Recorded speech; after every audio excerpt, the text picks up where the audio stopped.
Millionaire didn't know he had a son, shocked when he found him at his late wife's funeral. Prepare yourself for an astonishing tale of secrets, betrayal, and unthinkable revelations.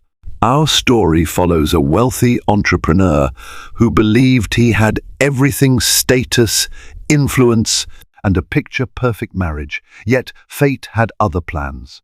When he attends his late wife's funeral, he is confronted with a truth that shatters the life he once knew, the presence of a son he never knew existed. Twists, hidden agendas, and breathtaking betrayals unravel with relentless suspense, culminating in a powerful moment of karmic reckoning. Stay tuned. Before we dive in, if you're new here, don't forget to subscribe and hit that notification bell so you never miss an update. If you're excited about this story, let us know. If you enjoyed the video, press 1. If not, press O. Your feedback really inspires me to gather more uplifting and meaningful stories. The rain came down in torrents on the day of Alyssa Davenport's funeral, as though the sky itself mourned her passing. Alyssa had been known around Manhattan's glittering social circuit as the brilliant painter who captured elusive human emotions on canvas better than any of her contemporaries. Few knew the details of her personal life, beyond the fact that she had married the prominent millionaire Viktor Davenport. Together, they had been a fixture at charity galas, glimmering in the press as a beacon of love, wealth, and philanthropy. But behind the glamorous facade lurked countless untold secrets. Viktor, who had closed off his heart in the days leading up to the funeral, found himself bracing against the wind, the collar of his expensive black wool coat pulled up against the storm. He rarely felt such raw vulnerability. Standing at the burial site in Greenwood Cemetery in Brooklyn, an historic place that had seen the final resting of countless notable figures, he watched the casket of the woman he had believed to be the one true light in his life descend into the ground. Friends, acquaintances, and members of Manhattan's elite stood around him, hugging themselves for warmth and from the chill of loss. Then, as the last spade of earth hit the coffin, a trembling hand on his shoulder drew his attention. Turning, Viktor found himself face to face with a boy of perhaps 14, soaking wet, tears streaming down wide brown eyes, filled with both sorrow and something else. Recognition, perhaps. The boy wore a threadbare jacket, obviously not part of the wealthy circle, but he clung to the edges of the funeral gathering with an air that was both shy and determined. "Mr. Davenport," the boy said in a quivering voice, "I'm sorry for your loss." Before Viktor could respond, the boy fled, vanishing into the sea of black umbrellas. A strange, unsettling feeling rippled through Viktor. He had never seen this boy before, yet in the uncertain glimmer of the child's eyes, something struck him as eerily familiar. Paragraph 2. The mystery grows. In the days that followed, Viktor found himself haunted by the boy's image. Every time he glanced at photographs of Alyssa, a memory would prick the back of his mind, a memory that refused to fully emerge. Among the lavish rooms of the Davenport penthouse, overlooking Central Park, Viktor couldn't escape the nagging sense that the boy had come to the funeral with a purpose. After all, no one in his social circle had recognized the child either. Sleepless nights offered him no answers, and by the third day, Viktor decided to investigate. Reaching out to Connor Maxwell, a private detective with a keen sense for unearthing secrets, Viktor commissioned him to track down the boy. The more time that passed, the more deeply Viktor needed to know who that child was and how he was connected to Alyssa. As Viktor awaited news from Connor, an unexpected visitor arrived at his penthouse. The doorman announced a woman named Harriet Summers, an older lady with silver hair pinned in a neat bun. She wore a simple navy coat that had seen better days and held a battered folder. The hush of the interior foyer, with its gleaming marble floors and tall windows overlooking the city, seemed to magnify her every footstep. "I apologize for intruding, Mr. Davenport," Harriet said softly, handing over a letter that bore Alyssa's handwriting.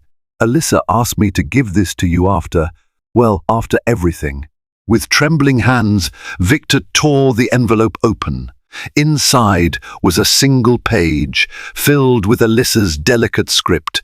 "Viktor, if you are reading this, then I am gone. I wish I could have told you long ago, but I never dared. I only ask that you don't blame yourself for what you never knew. This concerns a mistake from my youth, one that has grown into something beautiful." The letter ended abruptly, leaving Viktor more bewildered than before. Harriet then informed him that Alyssa had once taken care of a child in secret. The boy was not a random stranger. He was, in fact, Alyssa's son. And, Harriet hinted, not only Alyssa's, but also Viktor's. Stunned, Viktor felt his world tilt. He sank into a velvet armchair in the penthouse living room, the city's skyscrapers forming a stormy horizon behind him. Alyssa's letter had been far from definitive, but Harriet's somber expression underlined the truth. The woman clarified that the boy's name was Henry. She had been his caretaker in a small neighborhood near the East River, a place Alyssa visited in great secrecy. Viktor reeled from a mixture of outrage, confusion, and a sense of betrayal. If Henry was truly his son, why had Alyssa kept it a secret for so many years? Harriet pleaded with him to meet the boy and unravel the truth that Alyssa had taken to her grave. With that, Harriet left him with another sealed envelope containing a few cryptic lines and a date. When he opened it, he found an address in the Bronx, scribbled in Alyssa's trembling handwriting. Unable to sit with his thoughts, Viktor decided that he needed to go that very evening. He instructed his personal driver to take him in the black Bentley Mulsanne, a symbol of his wealth that felt jarringly out of place as it navigated the more modest streets of the Bronx. The address led to a worn-out apartment building. There, in a small unit on the 5th floor, Henry sat at a table piled high with books of all kinds, tales of adventure, volumes of art history, school textbooks. The place was cramped but meticulously tidy. Viktor's heart twisted at the sight of a single photograph taped to the wall. Alyssa, smiling in her element, with a paintbrush in hand, captured in a moment of genuine joy. Henry stood, looking pale but determined, as if bracing himself for some momentous verdict. Viktor, uncertain how to begin, merely said, "I believe we need to talk." Henry nodded, his eyes flicking nervously to Harriet, who stood behind him, wringing her hands. The rain continued to beat against the windows, heightening the tension. Harriet explained that Alyssa, long before her rise to fame as an artist and before her marriage to Viktor, had become pregnant under complicated circumstances. Fearing that a child would derail her career, and also terrified about Viktor's reaction should he discover that she had not been entirely honest about parts of her life, Alyssa had chosen to raise Henry in secrecy. But it wasn't just about her career. Harriet insisted that Alyssa feared Viktor's powerful family, who might do anything to keep scandal at bay. Henry's eyes brimmed with tears, but he held them back. "I didn't want to show up at the funeral. I did, because I wanted to say goodbye, but I never wanted to hurt anyone. I only wanted to see my mother one last time." Viktor's heart clenched with regret. Although he had felt betrayed, he could not deny the boy's startling resemblance to Alyssa, and even to himself. A swirl of memories came crashing back, small hints that Alyssa had been hiding something. Her quiet moments of guilt, her sudden absences. It all began to make sense in the most devastating way. Consumed by a tumult of emotions, Viktor demanded a DNA test to confirm Henry's parentage, not out of cruelty, but to grasp irrefutable proof. Henry agreed, his gaze filled with both relief and dread. Their meeting ended in uneasy silence. Harriet walked them to the door and bowed her head in sorrow. When Viktor returned to his penthouse later that night, he found that Connor Maxwell, his private investigator, had already left a message. Connor had discovered that Alyssa had been sending regular payments to a small trust fund for a boy named Henry even before she married Viktor. However, no records indicated that she had used Viktor's money. The secrecy was absolute. Alyssa had covered her tracks well. 1 week later, the DNA test results arrived. Viktor's trembling fingers tore open the envelope on his enormous mahogany desk. His chest tightened as he read the words, 99.9% probability of paternity. Henry was indeed his son. All the emotion Viktor had compartmentalized for decades erupted in a single moment: anger at Alyssa for hiding such a monumental truth, anguish for his lost chance to be a father, confusion as to how he could ever make it right. But overshadowing these emotions was a burning question: why? Why had Alyssa believed she had to conceal this boy, especially after she had married him, a man who adored her? And what was she trying to protect Henry from?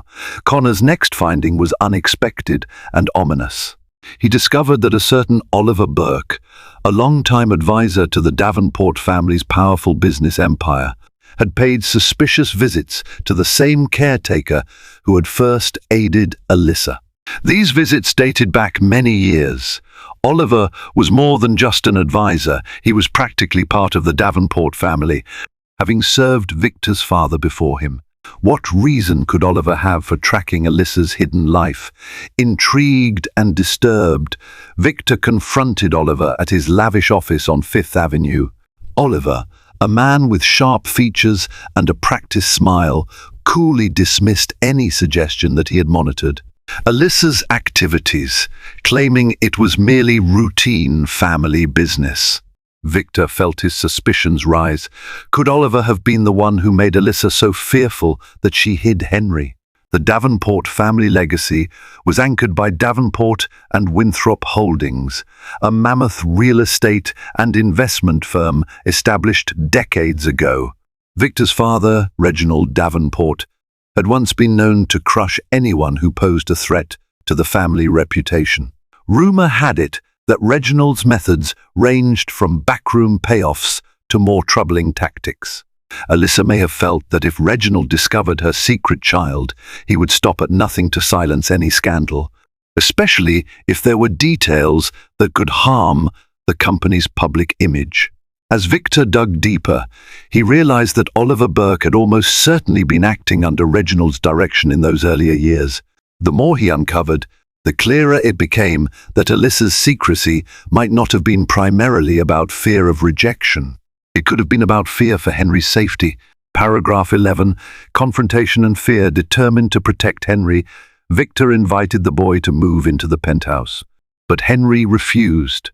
He feared stepping into a world he had only heard of in the abstract parties dripping with wealth, hidden agendas, and a swirl of powerful figures who might resent his existence. Yet Henry was not dismissive of Viktor. He was simply wary.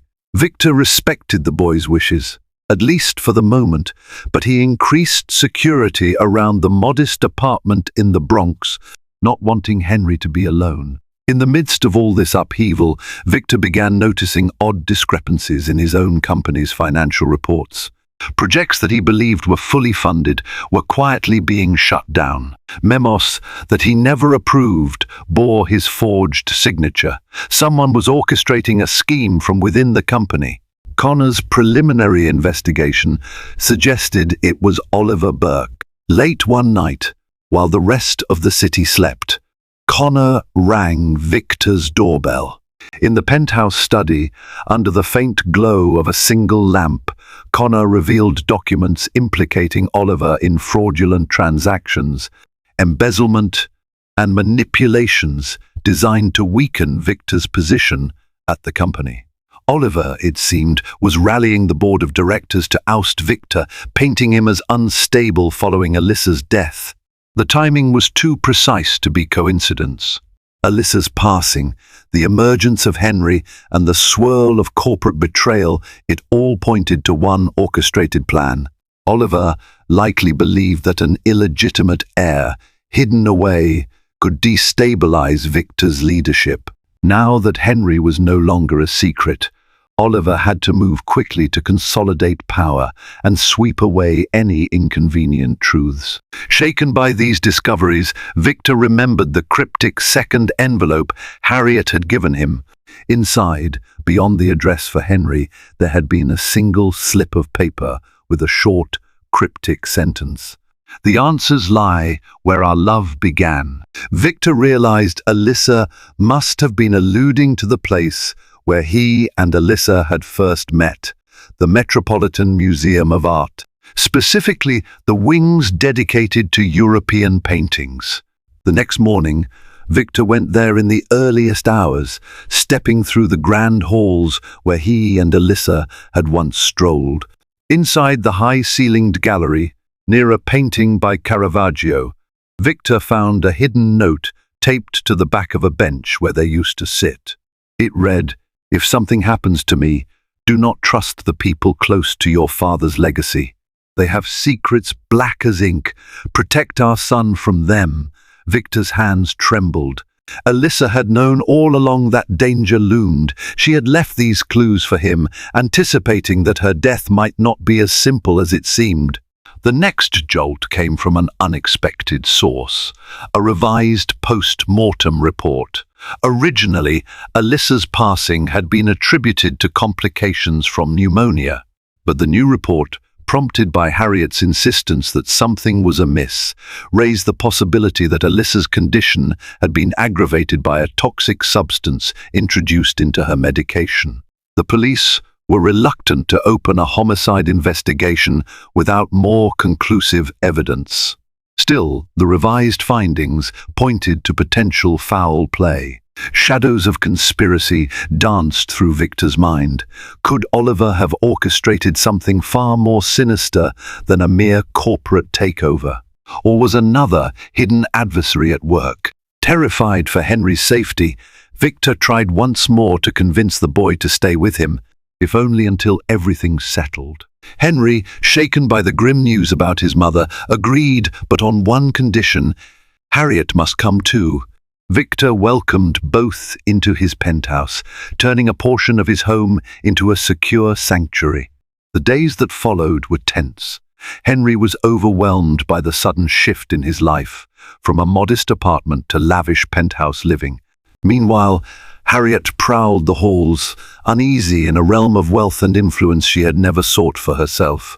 Viktor found an unlikely solace in their presence, somewhere in the shared grief. They formed a fragile bond. Paragraph 16, unveiling the family secret. It was at this juncture that Viktor received yet another surprising visitor, his estranged cousin, Miranda Davenport. Miranda was widely known for her philanthropic work and for her love of the arts, yet she had always been something of an outsider within the family. She confessed to Viktor that she suspected there was more to Alyssa's death than just pneumonia. She had overheard whispers around the upper echelons of the family business, references to a problem that needed to be eliminated, and threats that Alyssa needed to keep her secret contained. Miranda revealed that Oliver Burke had formed a secret alliance with members of the board loyal to Reginald Davenport's old ways. Their aim was not just to oust Viktor, but also to control the entire empire, stamping out any threat, Henry included. Miranda, repulsed by such cruelty, had come to warn Viktor. That same night, the penthouse's security system was deactivated from within. Alarms silent, cameras flickering out. Viktor was working in his study when Harriet rushed in, panic etched across her face. Henry was gone. Footsteps, faint and hurried, suggested an abduction. Without hesitation, Viktor and Harriet combed every floor of the penthouse. Doors were locked from the inside, so it had to be an inside job. As they descended to the parking garage, they found a guard unconscious and Henry's jacket left behind. Viktor's heart thundered with fear. Thoughts of the unspeakable lengths the conspirators might go to for power rattled him. He grabbed his phone to call the police, but Connor's number flashed on the screen. Connor, who had been on surveillance nearby, reported seeing two men in black suits forcing a teenage boy into a dark sedan. They had sped off toward the financial district. Panicked, Viktor shouted instructions for Connor to follow them at a safe distance. Harriet clutched at her own arms, trembling. Viktor leaped into the Bentley Mulsanne himself, Harriet beside him, and tore through the New York City streets, surging past traffic lights, the engine roaring as they careened around corners. His only thought was to rescue Henry. At the same time, Connor relayed that the sedan had pulled into an underground parking structure of a building owned by Davenport and Winthrop Holdings. Viktor and Harriet arrived at the towering structure just as Connor stepped out of his car, breathless. Lights from the skyscrapers cut through the murky gloom, illuminating their determined faces. Together, they stealthily made their way inside, circumventing locked gates and bypassing inattentive security guards more loyal to Oliver than to Viktor. In a dimly lit storage area, they found Oliver Burke standing calmly, hands clasped behind his back. Two henchmen hovered nearby, Henry bound to a chair, eyes wide with terror. Oliver's veneer of polite civility cracked, and he revealed a bitter jealousy that had festered for years.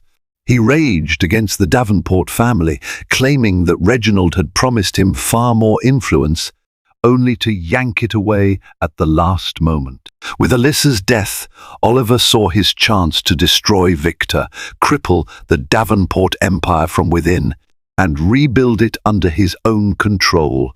Oliver sneered as Viktor demanded Henry's release. Harriet sobbed quietly in the corner, unable to comprehend the cruelty unfolding before her. In a horrifying twist, Oliver dangled an ultimatum. He would release Henry if Viktor signed a document transferring his controlling shares of Davenport and Winthrop Holdings to Oliver. Viktor locked eyes with Henry, the child's unspoken pleas tearing at him. Could he really give up everything he had built? All that his father, for better or worse, had entrusted to him. The alternative was unthinkable. Henry was his child, a flesh and blood bond that overshadowed any company or fortune. Without further hesitation, Viktor gritted his teeth and picked up the pen. But before he could sign, Harriet intervened with a sudden burst of courage, flinging herself at one of Oliver's henchmen. In the confusion, Connor leaped into action, disarming the other. Oliver pulled a gun from inside his coat. The sharp crack of a firearm echoed through the basement. For a heart-stopping instant, Viktor felt certain he had been shot. Instead, he found Oliver staggering, clutching his own shoulder. Standing behind Oliver was Miranda Davenport, eyes blazing with fury, holding a small handgun that still smoked from the shot. She had followed them, determined to help. With Oliver down, Connor and Viktor rushed forward to free Henry, while Harriet stared at Miranda in disbelief, gratitude flooding her tear-streaked face. The echoes of the gunshot still resonated in the cold concrete space. Ambulance sirens wailed in the distance, drawn by frantic calls from security. Oliver's reign of terror was at an end. In the aftermath, the police arrived and took Oliver Burke into custody. He would later be charged not only with attempted kidnapping and extortion, but also with potential involvement in Alyssa's death, given the new toxicology findings. The board members complicit in Oliver's schemes were swiftly removed. A wave of audits and investigations crashed over the Davenport empire, purging it of corrupt influences. Miranda's shot, while shocking, had merely wounded Oliver. He would live to face the justice system, a fact that gave Viktor some relief. Oliver would not escape retribution via a quick death. Instead, he would face the courts, the headlines, and the condemnation of those he once manipulated. Henry recovered slowly from the terrifying ordeal. Under Harriet's watchful eye, he navigated the penthouse with tentative steps, not yet comfortable in a space that had once seemed a distant dream. Viktor, meanwhile, was exhausted physically, mentally, and emotionally. Yet a deep sense of responsibility spurred him onward. Determined to ensure Henry was safe, Viktor offered him access to education and resources beyond anything the boy had ever known. He enrolled Henry in an esteemed private school, though Henry insisted on maintaining some ties to his old life, like continuing art lessons at a modest community center in the Bronx where he felt most comfortable. Viktor was careful to balance respect for Henry's wishes with the desire to protect him, mindful of how control and secrecy had harmed their family already. Weeks later, legal revelations further rocked Viktor's world. Alyssa's will, opened in the presence of a family lawyer, indicated that she had left her entire collection of paintings, a priceless body of work admired by art collectors worldwide, to Henry. These paintings not only carried immense financial worth, but also represented Alyssa's emotional legacy. In one of the paintings, Reflections of a Shattered Heart, critics had long admired its haunting imagery, but only now did Henry and Viktor see its meaning. It depicted a mother torn between two worlds, yearning for the acceptance of a love she dared not reveal. Within Alyssa's will was a curious instruction. Henry was to receive a locked wooden chest, stored in a small warehouse on the outskirts of New York. It was to be opened only when Henry felt truly safe and ready to understand the choices his mother had made. With Harriet and Viktor by his side, Henry went to retrieve the chest. Inside, they found letters Alyssa had written to her son over many years, explaining her fears, her devotion, and her regrets. A single photograph lay atop the letters, Alyssa cradling a newborn Henry. The raw love in her eyes was undeniable. There was also a smaller box inside containing a delicate silver locket. Engraved on its surface was the name Henry was almost given at birth, Jacob followed by the Davenport family crest. Clearly, Alyssa had once contemplated revealing the truth from the very beginning. Henry clutched the letters to his chest, tears threatening to fall as he realized how much his mother had cherished him in secret. He read through her accounts of being intimidated by Reginald Davenport's powerful associates, her initial fear that Viktor might cast her aside if he learned of her pregnancy, and her growing hope that one day she would find the courage to tell him. Each letter was tinged with sorrow and longing. Viktor stood quietly by, sharing Henry's grief. Despite his anger at Alyssa's deception, he now understood the heavy burdens she had carried. Perhaps if circumstances had been different, if Reginald had not been so ruthless, Henry would have been raised within the family from the start. But they could never rewrite the past, only move forward together. As the criminal case against Oliver Burke progressed, sensational headlines dominated the tabloids: corruption at Davenport Empire, Alyssa Davenport's secret son, murder or tragedy. The trial was widely followed, with Oliver's defense attempting to shift blame onto faceless conspirators. But Miranda Davenport's testimony, along with reams of evidence gathered by Connor Maxwell, sealed Oliver's fate. Ironically, the negative publicity had an unexpected effect. People began to see Henry not as a shameful secret, but as a brave young boy who had survived adversity. Investors and the broader community rallied behind Viktor and Henry, wanting to see justice done for Alyssa. In a twist of corporate fate, the scandal forced Davenport and Winthrop holdings to become more transparent, leading to a surge in public trust after the corruption was eradicated. Harriet played a crucial role in helping Henry adapt. She offered wisdom from her years of caring for him in a humble environment, teaching him that true worth was measured by empathy and moral integrity, not wealth. She also helped Viktor see how disconnected his life had been. For so long, he had inhabited a world of boardrooms and lavish receptions, unaware of the simpler joys and heartbreaks beyond his sphere. Unexpectedly, Henry proved a catalyst for Viktor's personal growth. Once fiercely guarded and business-obsessed, Viktor found himself opening up about his own childhood under Reginald Davenport, a childhood marked by rigid expectations, emotional distance, and unyielding ambition. Henry's presence slowly began to mend wounds Viktor hadn't even realized he carried. On a crisp autumn morning, Viktor took Henry to the Metropolitan Museum of Art, retracing the steps he had once taken with Alyssa. This time, father and son explored the galleries together. Henry paused before one of Alyssa's early paintings, newly on display in a special memorial exhibit. The piece was titled Promises in the Rain, featuring a solitary figure standing beneath an umbrella, gazing into a stormy sky. It was reminiscent of the day of Alyssa's funeral, a poignant echo of how their lives had converged under a downpour of grief.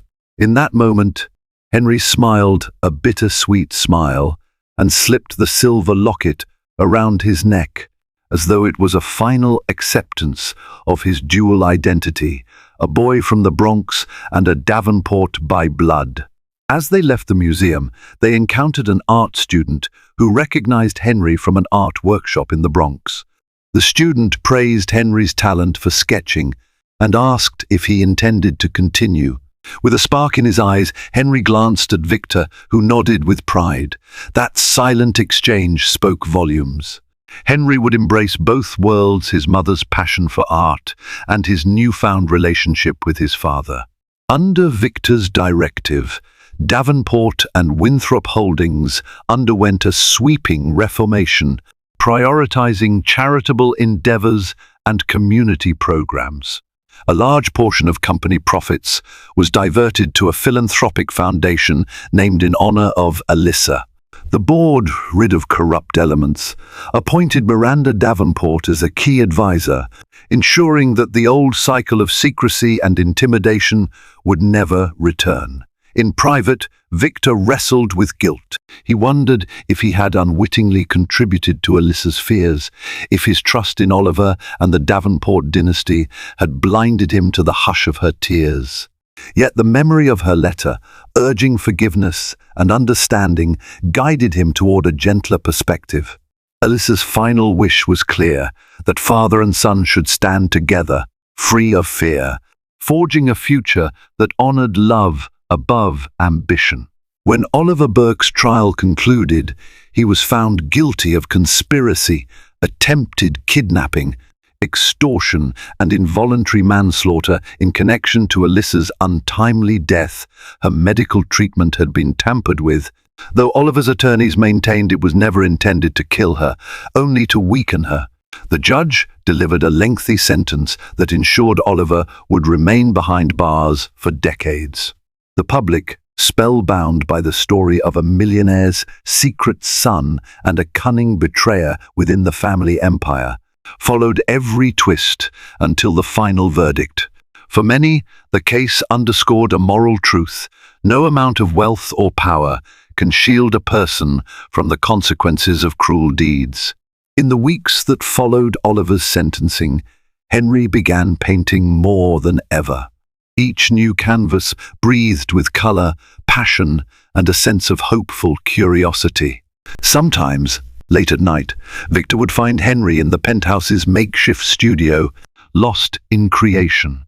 In those quiet moments, father and son forged the bond they never had before: shared laughter, mutual respect, and an unspoken promise to cherish what they had lost and found. In a final twist of fate, as the legal dust settled, the courts awarded Henry a significant portion of Oliver's frozen assets as compensation for the harm and emotional trauma inflicted upon him. It was a poetic form of karmic retribution. The wealth Oliver had amassed through treachery and corruption would serve to fund Henry's education and the charitable foundation in Alyssa's name. The figure was substantial, but more important was the symbolic victory over greed, deceit, and malice. As dawn broke over the Manhattan skyline one morning, Viktor and Henry stood on the penthouse balcony. The rising sun painted the glass towers in soft gold, and for once the father did not look down upon the city with the jaded eyes of a corporate titan.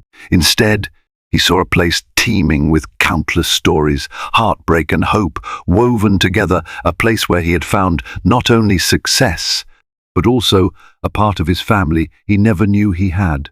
Henry clutched the silver locket, opened it, and removed the old photograph of Alyssa, cradling him as an infant. He gazed at it with a solemn smile.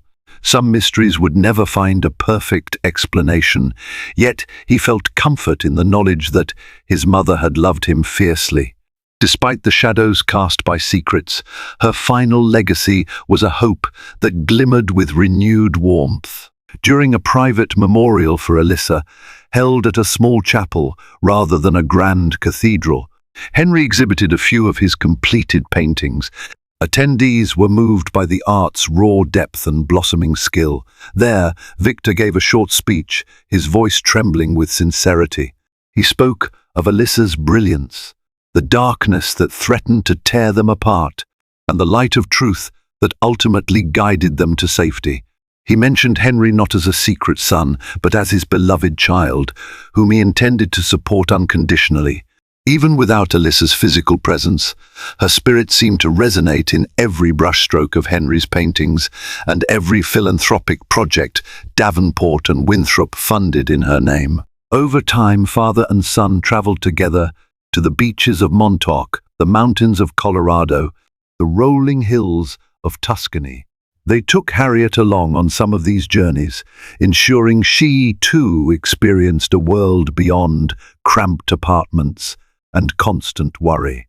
With each new horizon, Henry's wariness faded. He still remembered his mother's funeral on that stormy day, the moment he had locked eyes with Viktor and felt torn between fear and longing. Now, he saw a father willing to fight for him, to protect him at any cost. Years later, on the anniversary of Alyssa's passing, the Davenport Foundation for Artistic Expression and Youth Outreach, better known simply as the Davenport Foundation, opened a new center in the Bronx. Its mission was to provide free art education to underprivileged children. Henry, now older and more confident, cut the ribbon.